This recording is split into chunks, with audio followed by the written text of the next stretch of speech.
There's antimony, arsenic, aluminum, selenium, and hydrogen. Hey chemists, welcome to the You Light Up My Life lab. In today's lab, we're going to be looking at a bunch of different kinds of chemical substances. Specifically, we're going to be looking at 10 different chemical substances today. And in these substances, we're going to be looking for patterns, like good scientists do, right? We're going to be looking for patterns and looking to collect evidence for the properties of these substances. What we're going to be looking at is whether or not these substances are able to conduct electricity, if they're able to light up this light bulb right here. So what I have in my hands here is called a conductivity tester. This conductivity tester is useful because it lets us see if something is completing a circuit, if it's conducting electricity. Today we're going to be looking to see if different substances in water are able to conduct electricity. Now you might be thinking, well, Mr. Adam, doesn't water always conduct electricity? You might think that, but no. H2O, pure water by itself, does not actually conduct electricity. I'm going to show you that here in a second. What we're going to be looking to see is whether or not the substances that we put in water, if they conduct the electricity or not. And what does that tell us about the bonds that they have going on inside of those substances?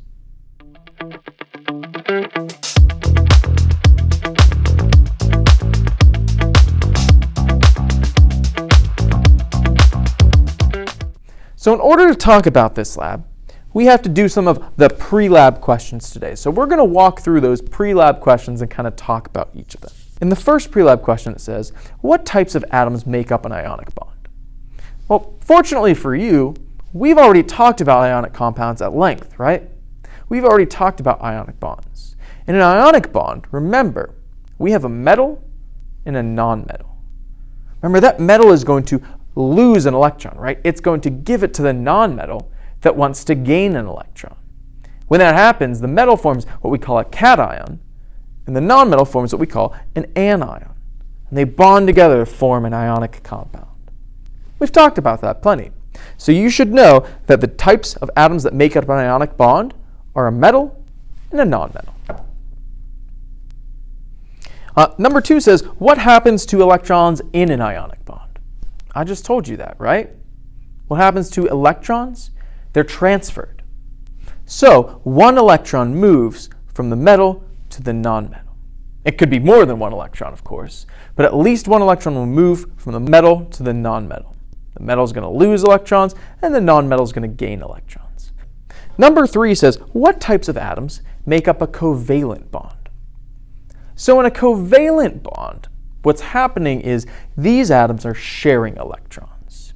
These atoms don't necessarily want to lose electrons. They're not metals, so they don't necessarily want to just lose electrons completely, but they need more electrons. And so the best way for them to get those electrons is by sharing. Now, what kinds of atoms, what kinds of elements actually make up these covalent bonds? Well, those would be nonmetals. Covalent bonds are made entirely of nonmetals. Things like, hydrogen and carbon and oxygen and nitrogen and phosphorus and sulfur and, chlorine, bromine, fluorine, iodine, right? All of these different elements that are nonmetals make up covalent bonds. Number 4 also says, what happens to electrons in a covalent bond? I just said that. In a covalent bond, they're sharing electrons. So instead of one taking an electron from the other, they're going to be sharing those electrons in a bond. It's like if you had lunch and your friend was looking a little hungry over there, right? But you're hungry too.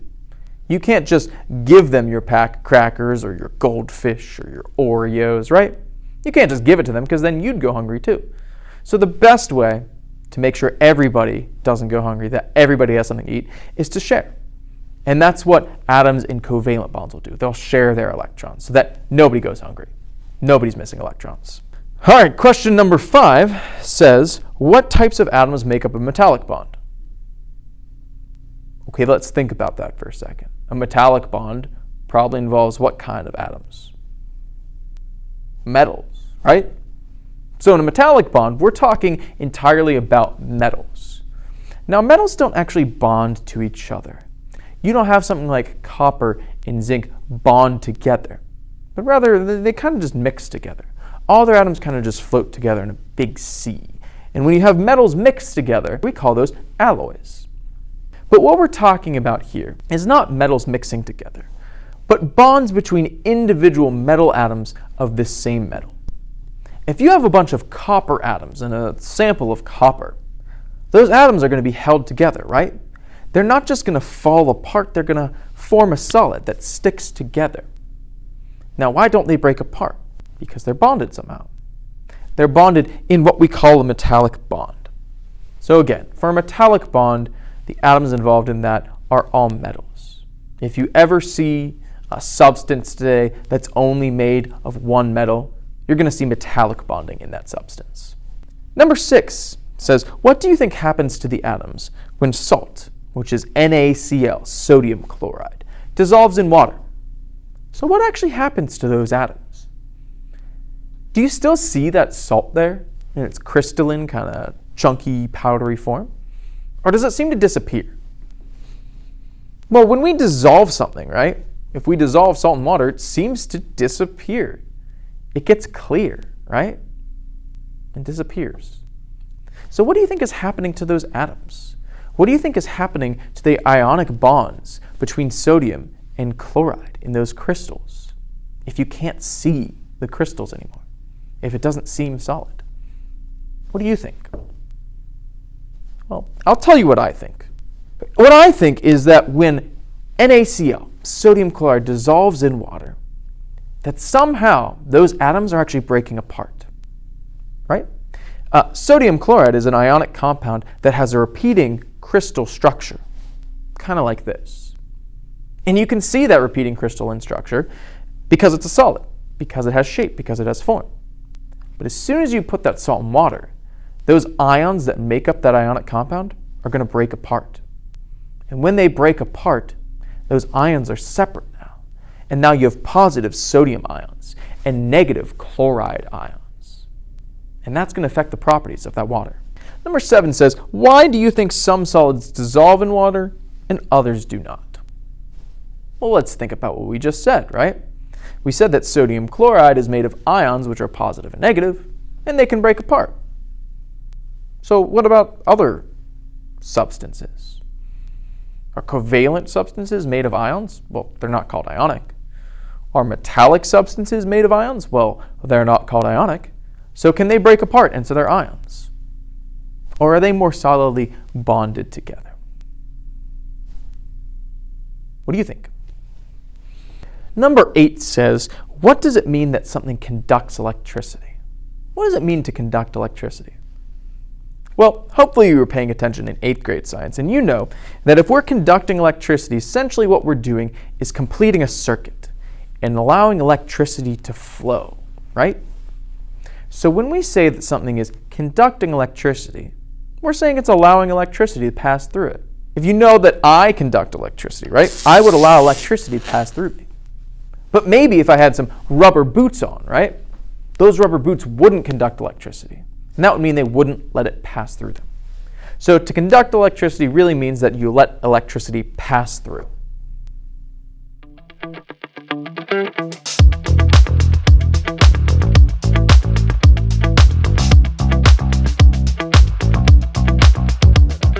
So we're going to be testing a bunch of different substances today.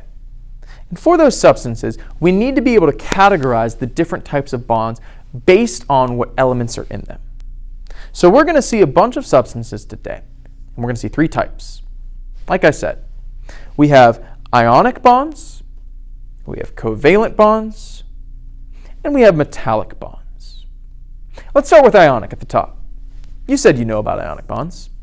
We are going to see an ionic bond if I look at my compound, if I look at my formula, and in that formula I see a metal, something like lithium or sodium or potassium, I don't know, maybe copper, calcium, a metal, and a non-metal. So something like chlorine, something like hydrogen, oxygen, iodine, fluorine, right? If you see a metal and a non-metal in your substance, it has ionic bonds. So check your substance. Find if those elements are metals or non-metals, and if you have both, it's ionic. Second type of bond we have is a covalent bond. Covalent bonds, we said, happen when nonmetals are sharing their electrons. So a substance has covalent bonds if it only contains nonmetals. So again, if it's only carbon and oxygen and hydrogen, well then it's going to be covalent bonding because those are all nonmetals. If it's carbon and hydrogen, still nonmetals. If it's hydrogen and oxygen, like H2O, still nonmetals. All of those substances have covalent bonds in them. If you don't see a metal, then it's got to be a covalent bond. So check your elements. Are they nonmetals? Are there any metals? If not, it's covalent. Last type of bond is really easy. In metallic bonds, you only have metals. So if your substance is just a metal by itself, something like, aluminum or copper, then those are going to have metallic bonding. If you only see metals, those are metallic bonds.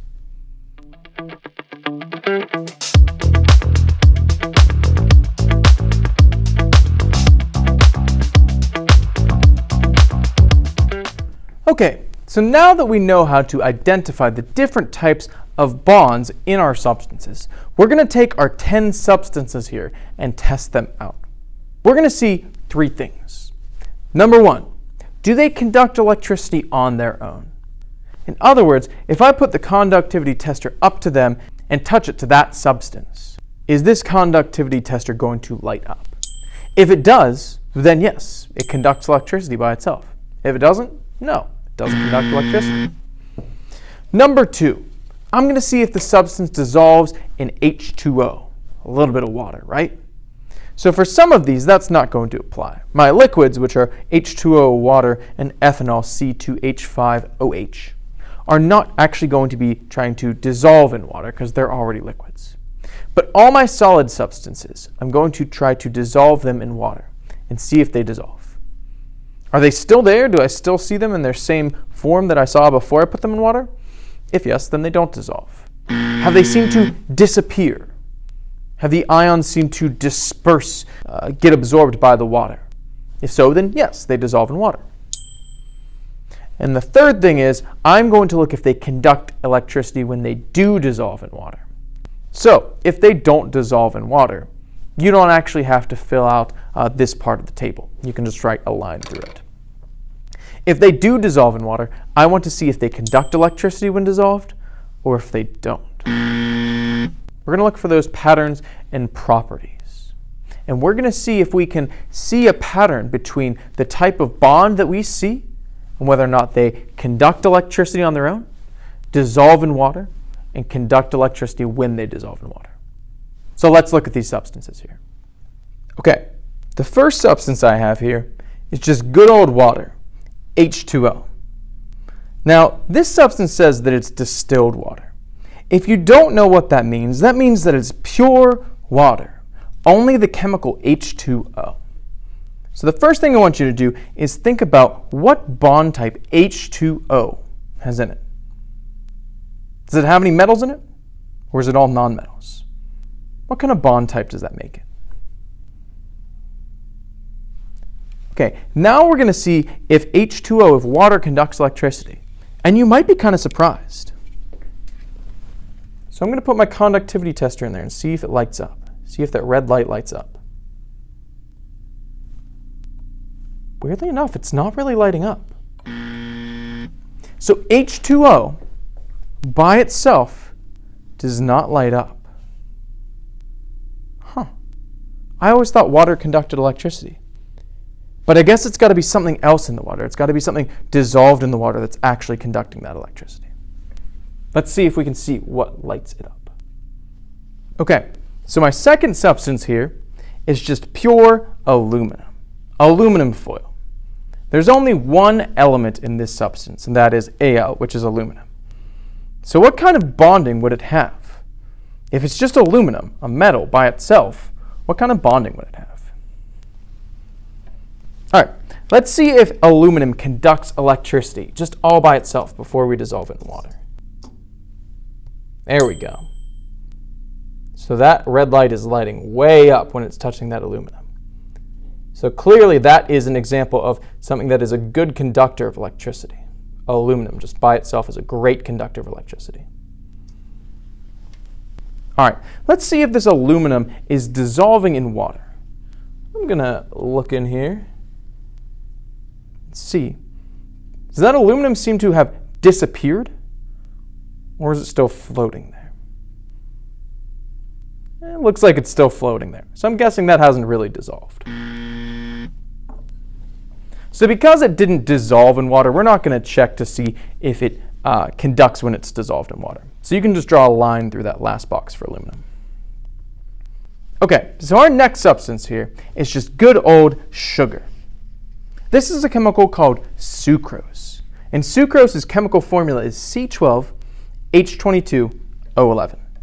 It's a chemical you'll learn a lot about in biology next year. In this sucrose, I want you to look at the atoms inside sucrose, carbon and hydrogen and oxygen. And think to yourself, are any of those metals? Or are those nonmetals? You should be thinking, hey, those are all nonmetals, carbon and hydrogen and oxygen. They're all found to the right of my staircase, or in hydrogen's case, I know it's a nonmetal because it's a very special element, because it's element number 1. So if those are all nonmetals, that's a covalent bond. All right, I'm going to see if my sugar, if my sucrose, conducts electricity here by itself. Not really. Not seeing any conductivity for sucrose there. Okay, well, I have a beaker of water here that doesn't appear to have anything in it. All that means is that the sucrose did a really good job dissolving, right? I've already dissolved the sucrose in this water, so yes, sucrose definitely dissolves in water. Okay, so let's see if it conducts electricity, if sucrose conducts electricity when it's dissolved in water. Huh. Not really. Doesn't look like that sugar water is really conducting electricity that strongly. The red light isn't really lighting up very much. Okay, so the next substance I have here is good old table salt. The formula for table salt is NaCl, which is sodium chloride. Now I want to think to myself, all right, is either one of those a metal? I hope you all remember that sodium is a metal. It's an alkali metal. We saw Mrs. Hoover throw some alkali metal in water and watched it react quite vigorously. So if it has a metal and chlorine, which is a nonmetal, what kind of bond does that make it? Metals and nonmetals form ionic bonds. Okay, so let's see. Does this salt, NaCl, conduct electricity by itself? Nada. Definitely not conducting electricity by itself in its solid form there. All right, well, let's see if it dissolved in water. Looking at my water here, it looks like there's some solid chunks floating around maybe, but for the most part, it seems to have disappeared. The water's a little cloudy here, but I definitely don't see any big solid salt chunks like I do in that beaker. There's just some residue floating around. So for the most part, yes, this does seem like it's dissolved pretty well. Let's see if it conducts electricity when it's dissolved in water. Whoa, okay. Yeah, that definitely conducts electricity when it's dissolved in water. So sodium chloride is an ionic compound, definitely conducts electricity when it's dissolved in water. Okay, next substance I have here is sand, silicon dioxide. It's Si, which is silicon, O2. Now this one's tricky because silicon is actually a metalloid. It's somewhere between metals and nonmetals. In this case, I'm going to treat it like it's a little bit more of a nonmetal. So if I have silicon, which is a nonmetal, and oxygen, which is a nonmetal, what kind of bond is that? If I have all nonmetals. Okay, I'm going to see if this sand conducts electricity all by itself. Nope. Sand's definitely not conducting electricity there. Okay? All right, let's check out if sand really dissolves in water. You ever been to a beach before? If you have, you know that there's definitely a layer of sand on the bottom of the beach, at the bottom of the ocean, right? So sand definitely does not dissolve in water here. You can see that there's a layer of sand at the bottom there, under the water. It doesn't really dissolve at all. So because it doesn't really dissolve in water, we can't really test if it conducts electricity when it dissolves in water. So you can draw a line through that part of the table or write Na in there. Next substance we have here is called paraffin wax. Its chemical formula is C20H42. So are there any metals in that, or is it all nonmetals? If it's all nonmetals, then what kind of bond does it have? Now, paraffin wax, you might not know, but you're probably familiar with it because it's exactly what we use to make candles. So let's see if these candles, if this wax conducts electricity at all. Nope. Does not seem to conduct any electricity through it. All right, let's see if paraffin wax dissolves in water. Does that look very dissolved to you? Has it disappeared in the water? Doesn't look like it. So because it's not really dissolved in water, we're not really going to test to see if it conducts when in water. All right, so this next substance is ethanol. Ethanol is actually a liquid all by itself. We're not going to see if it dissolves in water, but we are going to test to see if it conducts electricity. So ethanol's chemical formula is C2H6O. So, again, do you see any metals in there? Or are those all nonmetals? If they're all nonmetals, what kind of bond type does it have? All right, let's see if ethanol conducts electricity.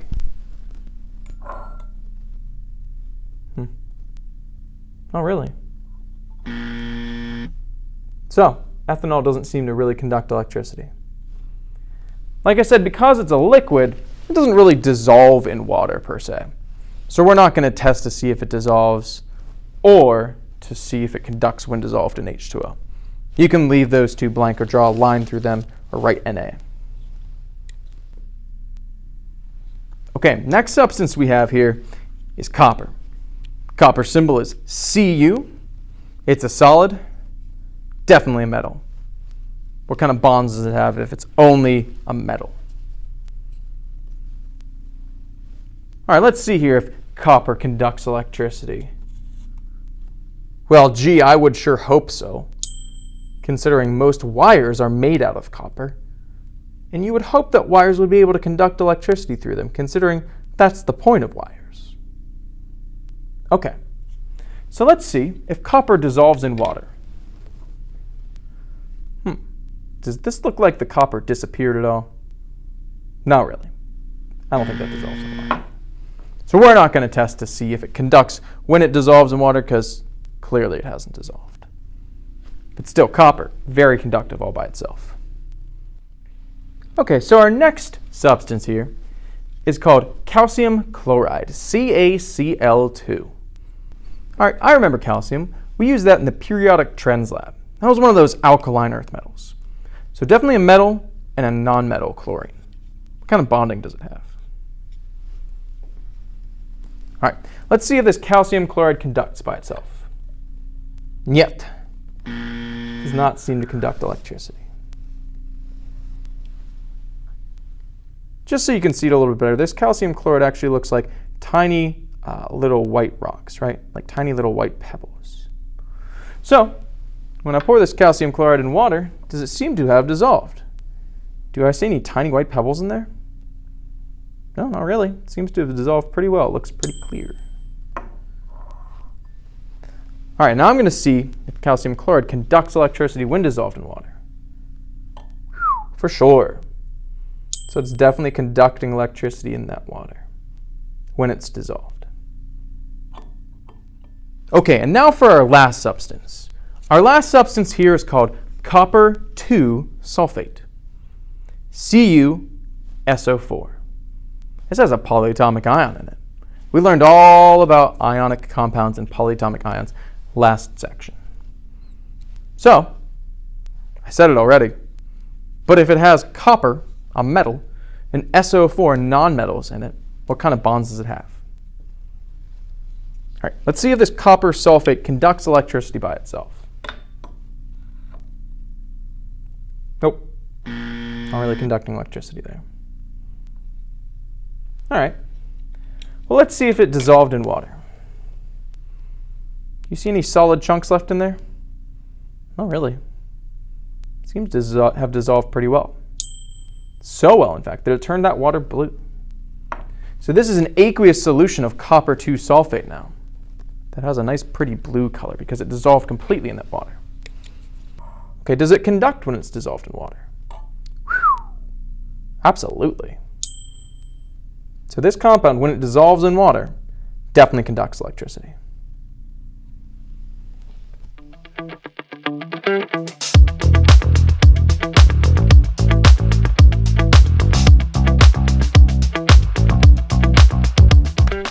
Okay, chemists, so let's talk. Let's analyze some of these patterns and trends that we saw and see if we can tell what kind of bonds in these substances are allowing them to conduct electricity or dissolve in water or conduct electricity when dissolved in water.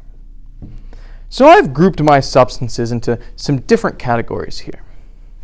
So these substances over here, they all dissolved in water. We have copper 2 sulfate, calcium chloride, and sodium chloride. What kind of bonds did they have? So those dissolved in water. And then I have a substance here that's kind of a mystery. That was sugar, C12H22O11. That seemed to dissolve in water pretty well, but it didn't conduct electricity. And then I have these ones over here. I've got paraffin wax, C20H42, and silicon dioxide, sand, SiO2. Those didn't dissolve in water. So even though these two had the same kinds of bonds, some dissolved in water and some didn't. So for your first question, which compounds always dissolved in water? And which ones only sometimes dissolved in water? For your second question here, it's asking what kinds of compounds conducted electricity when they were dissolved in water. Well, sugar didn't. These three definitely did. What did copper sulfate and calcium chloride and sodium chloride all have in common? They were all what kinds of compounds that conducted electricity when dissolved in water? Okay, this question is one of my favorites. It says Gatorade is a really good conductor of electricity. If you know anything about Gatorade, you might know that Gatorade is full of electrolytes, right? So, those electrolytes that are dissolved in Gatorade, the stuff that's dissolved in Gatorade, what kind of bonds do they have to have in order to be really good conductors of electricity when dissolved in water? Do you think the bonds are ionic, covalent, or metallic? So if it's dangerous to take a bath with a blow dryer, what must be true about the water in the bathtub? Let's remember something for a second here. My distilled water, my H2O, didn't conduct electricity. I proved to you that water does not conduct electricity by itself.